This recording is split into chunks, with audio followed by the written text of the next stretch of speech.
basic thing to log into Zoom or to join my scheduled meeting for Thursday. Type in zoom.us.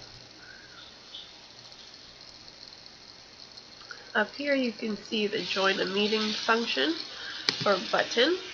Click it.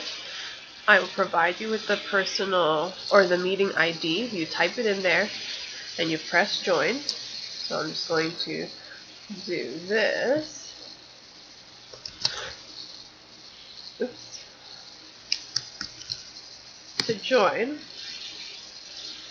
it will prompt you to have a password, but right now I do have the app, so if you have the app as well, you can open that. We'll just wait for it to load. It's not loading. And then it'll prompt you for the meeting password, which I have saved over here.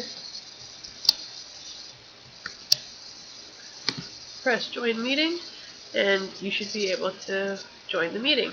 Now I have muted your audio just so it won't be chaotic when we all log in, so please make sure it stays muted.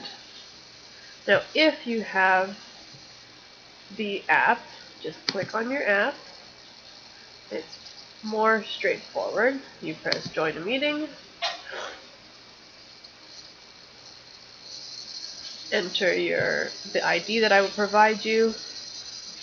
You can connect to audio or turn off your video, and then press join. It'll prompt you for your password, and that should be all.